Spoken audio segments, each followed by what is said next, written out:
Hello, I'm Dr. John Sweetenham, the host of ASCO Daily News Podcast. There has been steady progress in the therapies for acute myeloid leukemia in recent years, largely based on an increasing understanding of the molecular mechanisms which underlie the disease. On today's episode, we'll be discussing the evolving treatment landscape in AML. We'll explore risk group stratification, new targeted therapies, advances in immunotherapy for AML, and also a little about the current role for allogeneic transplantation in this disease. I'm delighted to welcome Dr. James Foran for this discussion. Dr. Foran is a professor of medicine and chair of the Myeloid Malignancies and Blood and Marrow Transplant Disease Group at the Mayo Clinic Comprehensive Cancer Center. He's based in Jacksonville, Florida. Our full disclosures are available in the transcript of this episode. James, it's great to have you join us on the podcast today, and thanks so much for being here. I'm delighted, and thank you for the invitation. Thank you very much. Sure. James, let's get right into it. So our understanding of the molecular mechanisms underlying AML has resulted not only in new methods for risk stratification in this disease, which have added refinement to cytogenetics, but also has resulted in the development of many new targeted agents. Understanding that this is a complex area of investigation and our time is somewhat limited, can you give us a high-level update on the current state of the art in terms of how risk factors are being used for treatment selection now? Absolutely. I think in the past, we had things broken down pretty simply into make a diagnosis based on morphology, do cytogenetics, break patients into the groups of those who were more likely to benefit from therapy, so-called favorable risk, those where the intensive therapies were less likely to work, so-called poor adverse risk, and then this large intermediate group that really had variable outcomes, some better, some worse. And for a long time, the progress was in just identifying new subtle cytogenetic risk groups. And then late 1990s, we began to understand that FLT3 mutations or NRAS mutations may be adverse than others that came along. In the first part of this millennium, in the 2000 to 2010 range, a lot of work was being done to understand better or worse risk factors with single genes. The ability to do multiplex PCR and then more recently NGS platforms have allowed us to really look at many genes and identify many mutations in patients. At the beginning, that was used just to sort of refine who did a little better, who did a little worse with intensive therapy, helped us decide who may benefit more from an allogeneic transplanter for whom that would not be necessary. But the good news is that really we're now starting to target those mutations. One of the first molecularly targeted treatments in leukemia was FLT3 mutations, where we knew they were adverse. Then along came targeted treatments. I was involved in some of those early studies, looking at sunitinib, sorafenib, more recently midostaurin, now quizartinib, FDA approved, and gilteritinib in the relapse refractory setting. So we're moving into a state where we're not just refining prognosis, we're identifying targets. It's been slow progress, but definite incremental progress in terms of outcomes by looking for FLT3 mutations, then looking for IDH mutations, and more recently, mutations involving NPM1 or rearrangement of what we used to call the MLL gene, now the lysine methyltransferase 2A or KMT2A rearrangement, where we now have targets. And it's not just for refinement of prognosis, but now we're identifying therapeutic targets for patients and ways to even look for measurable residual disease, which is impacting our care. That's great, James. And I'm going to just expand on that theme just a little bit and perhaps ask you to elaborate a little bit more how the introduction of these new therapies have specifically impacted frontline therapy, and a couple of ancillary questions maybe to go along with that. First of all, is 7+3 a standard therapy for anybody in 2025? And maybe secondly, could you comment also maybe briefly on older patients with AML and how you think maybe the treatment landscape is changing for them compared with, say, 5 or 10 years ago? I'll start with the therapy and then work my way back. So we've had 7 and 3, cytarabine daunorubicin or cytarabine anthracycline, since 1976. And we're still using it as the backbone of our intensive therapy. There is still an important role for it, particularly in younger or fitter patients, and particularly for those with intermediate or favorable risk genetic groups or cytogenetic risk groups, just because we achieve high rates of remission. Our 30-day induction mortality rates are lower now than they were 10 and 20 years ago. Our supportive care is better. And we still have a busy inpatient hospital service here at Mayo, Florida, and my colleagues in Rochester and Arizona as well, giving intensive therapy. So that remains the backbone of curative therapy for younger adults. We are trying to be a little more discriminating about who we administer that to. We are trying to add targeted agents. We know from now 2 different randomized trials that the addition of a FLT3 inhibitor, either midostaurin or more recently quizartinib, has a survival advantage in patients with a FLT3 mutation or for quizartinib, a FLT3 ITD mutation. And so, yes, 7-3 remains important. Off protocol for somebody who just comes in with acute leukemia in a 40-year-old or 30-year-old or even early 60s and fit, we would still be considering 7-3 therapy and then waiting for an expedited gene mutation panel and an expedited cytogenetics panel to come back to help us discriminate, is that a patient for whom we should be giving a FLT3 inhibitor. I think there's a little more nuance about when we do a day 14 bone marrow.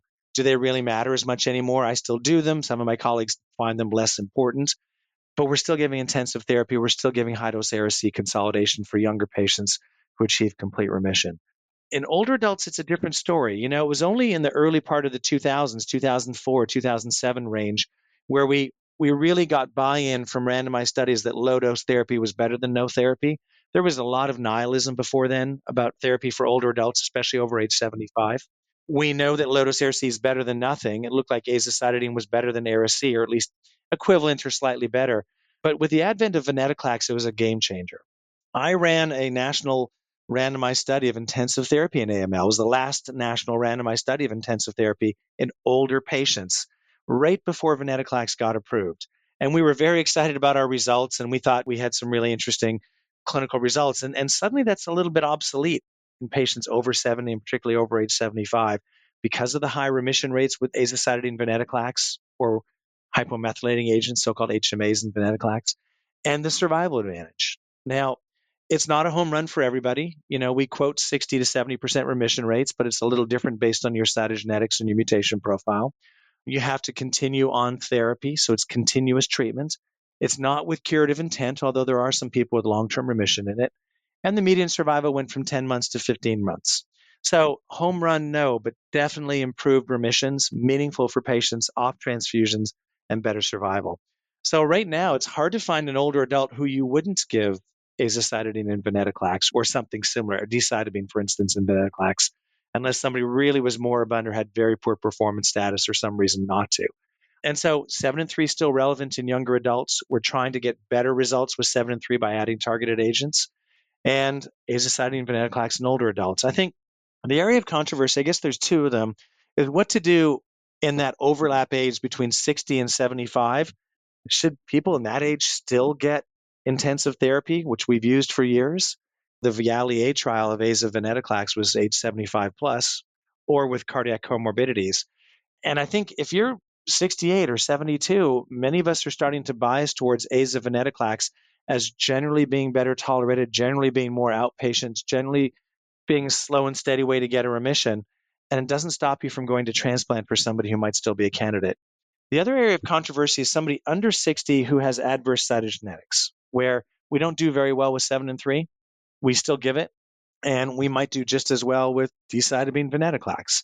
A lot of us feel that there's equipoise in the 60 to 75 group where we really can ask a question of a randomized study. Retrospective studies might suggest that intensive therapy is a little better, but there are now a couple of randomized studies happening saying, can we replace 7-3 in that intermediate age with aza venetoclax? And for younger adults, similarly, we're looking to see how we apply that technology. Those are the areas where we're really trying to investigate what's optimal for patients, and that's going to require randomized trials. Oh, that's great. Thank you. And I'll just extend that question a little bit more, particularly with respect to the new targeted therapies. How much are they impacting the treatment of these patients in the relapsed and refractory setting now? Oh, they're definitely impacting it. When I trained, and probably when you trained, AML is still a medical emergency, but that was the thing that you admitted to the hospital immediately. You started therapy immediately. The rule was always that's the one thing that brings the fellow and the consultant in at night to see that new patient on a Friday or Saturday. Now, we'll still admit a patient for monitoring, but we try not to start therapy for the first 3 or 5 or 7 days if they're stable until we get those genetics and those genomics back. because it helps us discriminate what therapy to pursue. And certainly with FLT3 mutations, especially FLT3 ITD mutations, we're adding FLT3 inhibitors and we're seeing a survival advantage. Now, on the surface, that survival advantage is in the range of 7 or 10%.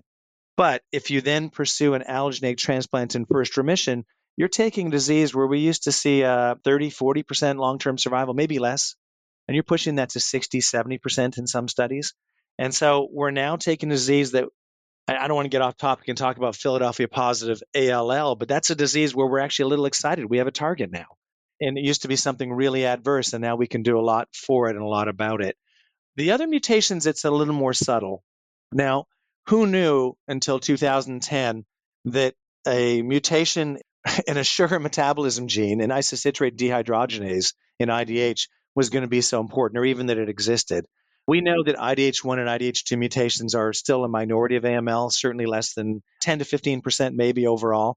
But we're able to target those with specific IDH1 and IDH2 inhibitors. We get single agent responses. There are now 2 approved IDH1 inhibitors on the market.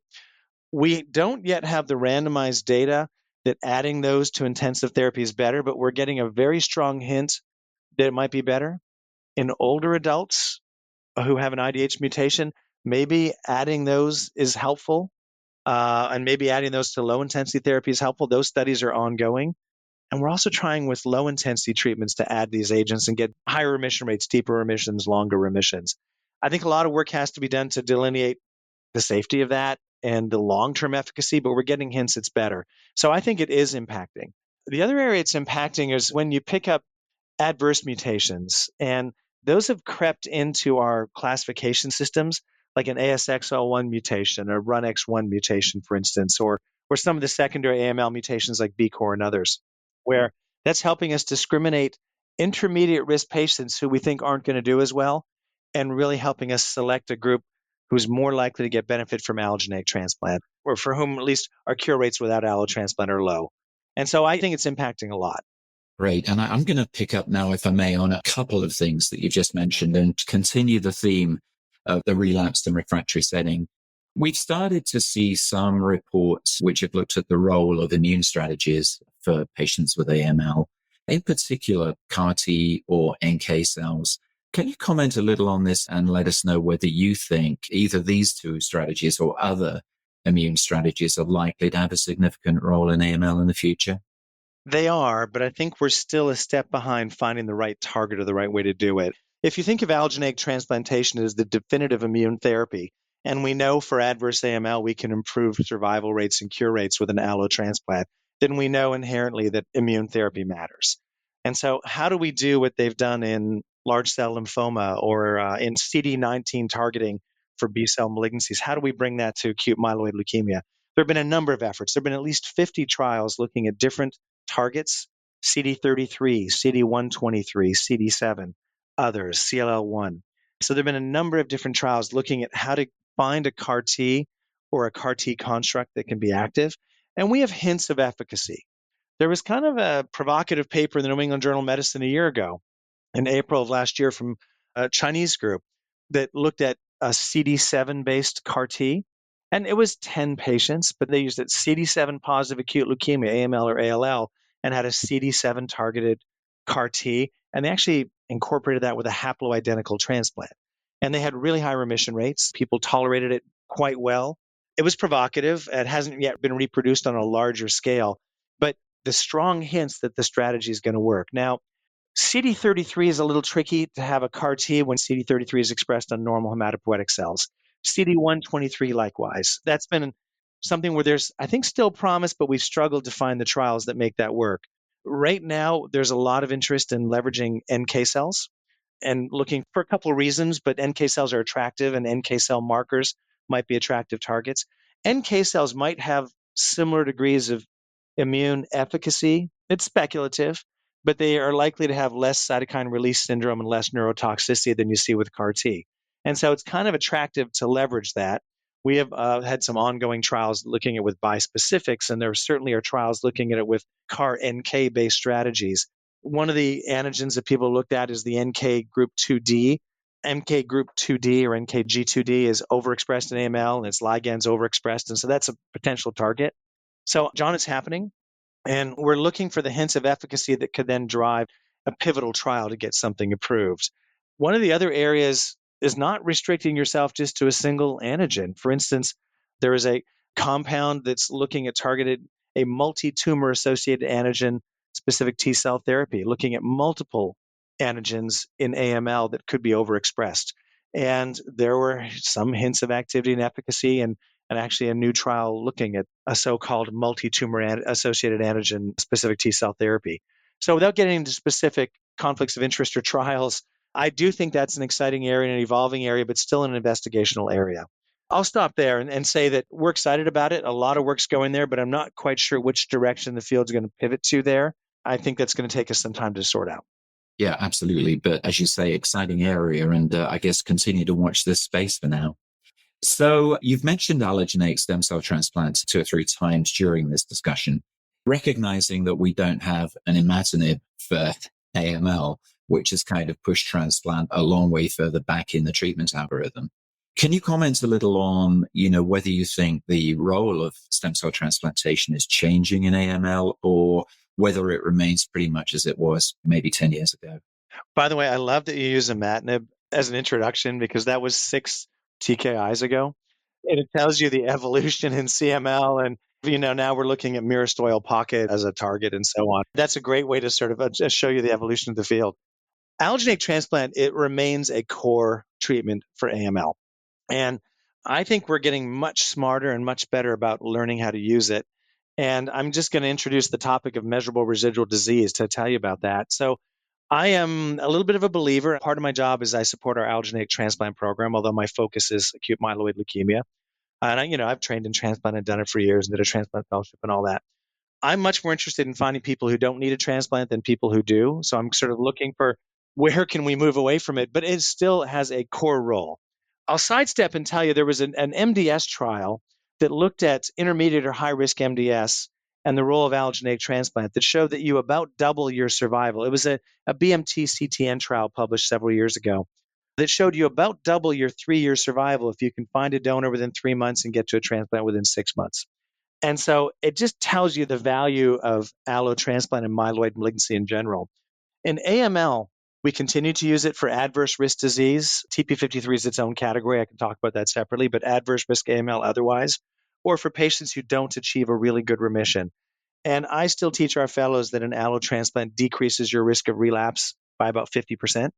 That's still true, but you have to have a group of patients who are at high enough of risk of relapse to merit the non-relapse mortality and the chronic graft versus host disease that comes with it.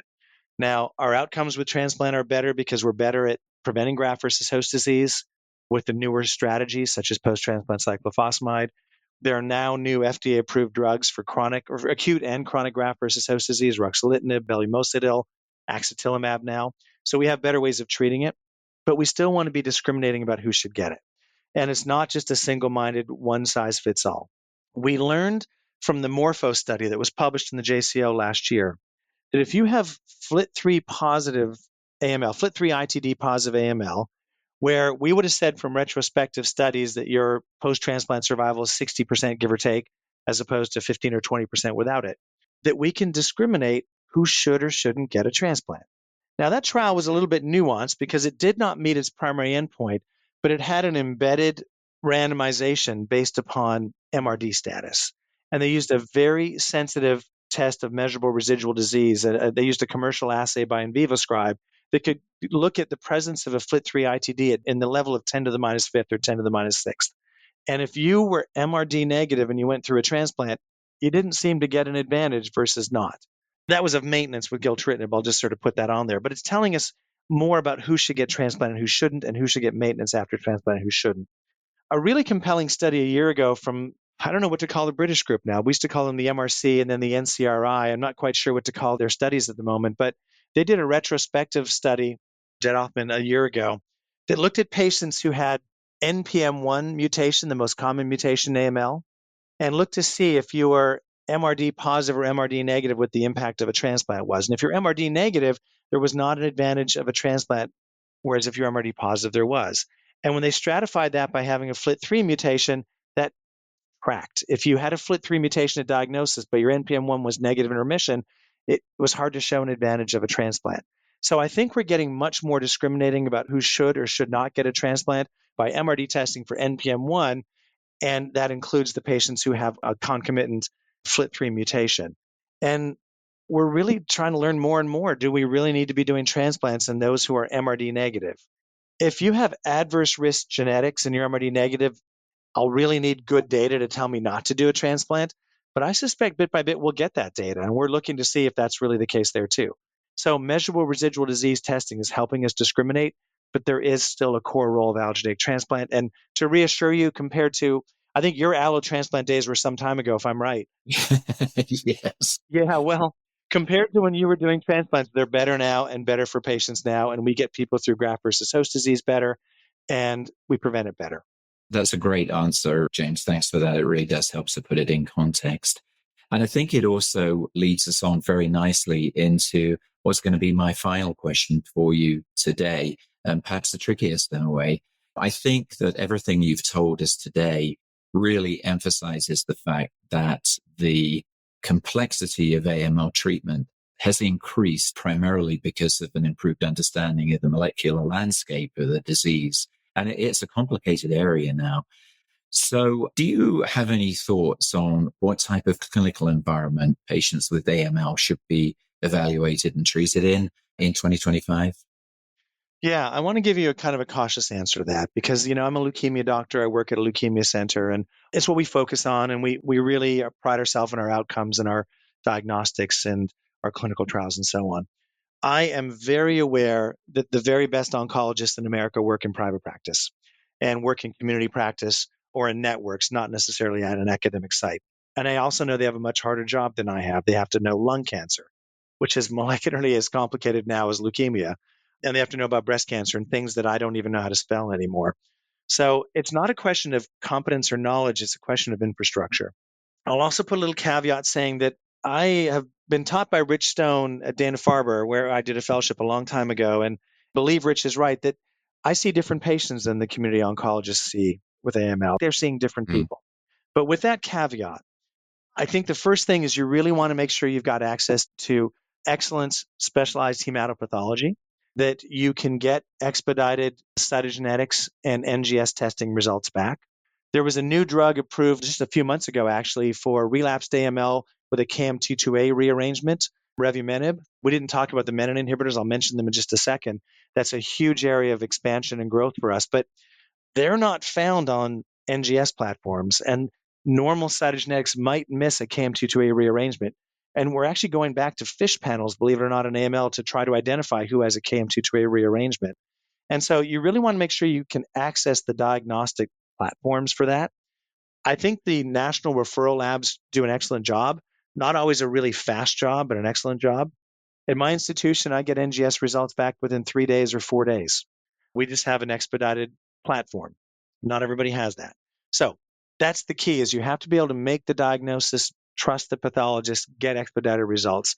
And then it's the question of trying to access the targeted medications, because a lot of them are not carried in hospital on formulary or take time to go through an insurance approval process. So that's its own little headache, getting venetoclax, getting gilteritinib, getting an IDH1 inhibitor in first line if that's what you're going for. And so I think that requires some infrastructure. We have case managers and nurses who really expedite that and help us with it, but that's a lot of work. The other piece of the puzzle is that we're still with AML in the first month and maybe even the second month. We make everybody worse before we make them better. And you have to have really good blood bank support. I can give an outpatient platelet transfusion or red cell transfusion 7 days a week. We're just built for that. That's harder to do if you're in a community hospital and you have to be collaborating with a local blood bank. And that's not always dead easy for somebody in practice. So with those caveats, I do find that my colleagues in community practice do a really good job making the diagnosis, starting people on therapy, asking for help. I think the real thing is to be able to have a regional leukemia center that you can collaborate with, connect with, text, call, to make sure that you're finding the right patients who need the next level of diagnostics, clinical trial, transplant consults to really get the best results. There was some data at ASH a couple of years ago that looked at the American Society of Hematology, and ASCO's had similar reports, that looked at how do we do in academic centers versus community practice for keeping people on therapy. And on average, people were more likely to get 6 cycles of therapy instead of 3 cycles of therapy with azacitidine and venetoclax at an academic center. Now, maybe it's different patients, and maybe they had different cytogenetics and so on. But I think you have to be patient. I think you have to collaborate, but you can treat those patients in the community as long as you've got the infrastructure in place.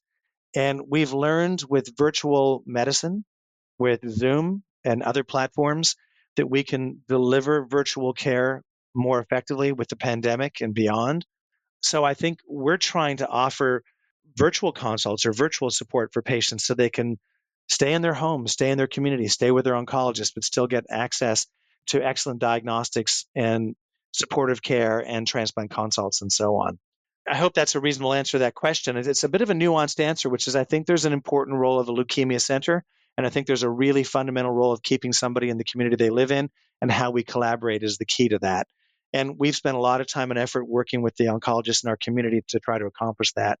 John, I want to say 2 other things. I didn't mention in the molecular platforms that NPM1 mutations, we can now target those on clinical trials with menin inhibitors. We know that NPM1 signals through the HOXA9 MEIS1 pathway. We know that similar pathways are important in KMT2A rearrangements. We know that there are some other rare leukemias, like those with NUP98 rearrangement. We can target those with menin inhibitors. The first menin inhibitor, revumenib, was approved by the FDA for KMT2A. We have others going to the FDA later this year for NPM1. There are now pivotal trials and advanced expanded phase 1-2 studies that are showing 30% response rates. And we're looking to see, can we add those into the first line therapy? So we're finding more targets. I'll say one last thing about molecular medicine. I know I'm a little off topic here, but I always told patients that getting AML was kind of like being struck by lightning. It's not something you did. Now, obviously, there are risk factors for AML, smoking or obesity or certain farm environments or radioactive exposures and so on.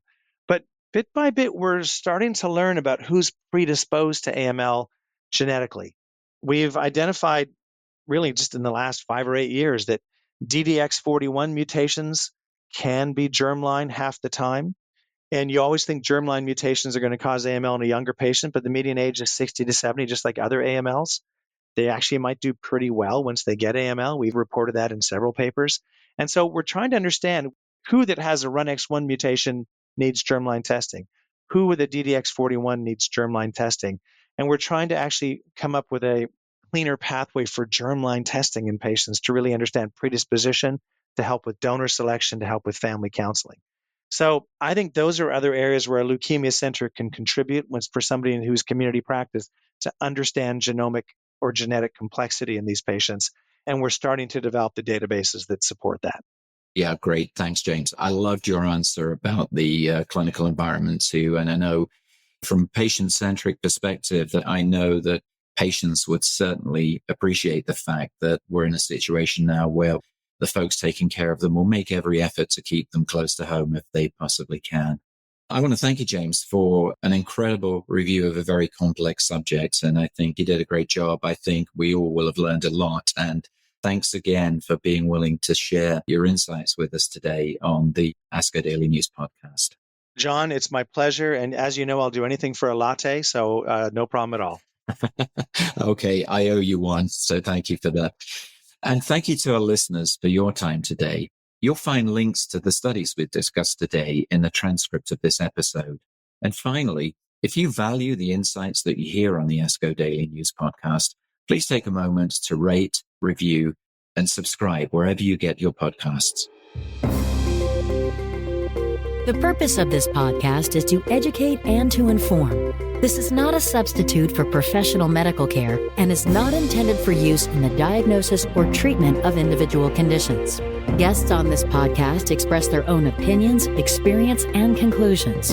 Guest statements on the podcast do not express the opinions of ASCO. The mention of any product, service, organization, activity, or therapy should not be construed as an ASCO endorsement.